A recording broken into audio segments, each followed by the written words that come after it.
Memasuki tahun ke-6, Olive House kekal menjadi penaja utama program Salam Baitullah terbitan RTM.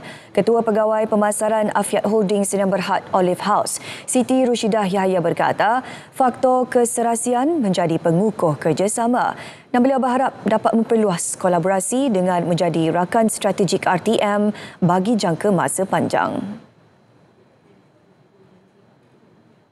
Alhamdulillah, tahun ini masuk tahun ke-6, Olive House menaja Salam Baitullah dan program ini adalah dekat dengan hati kami di mana misi Olive House dan juga matlamat Salam Baitullah selari.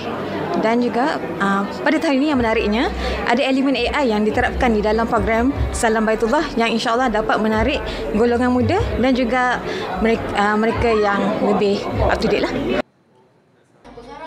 Istimewa sempena program Salam Baitullah tahun ini, Olive House akan lancarkan promosi eksklusif produk kesihatan bagi membantu jemaah menjaga tenaga, kesihatan sendi serta imuniti sebelum, semasa dan selepas menunaikan haji.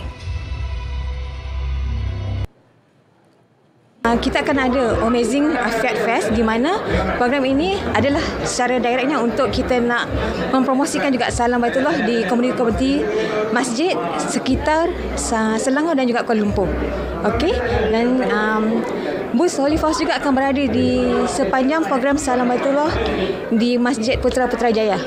Dan di situ pihak orang ramai dijemput untuk hadir untuk menjayakannya.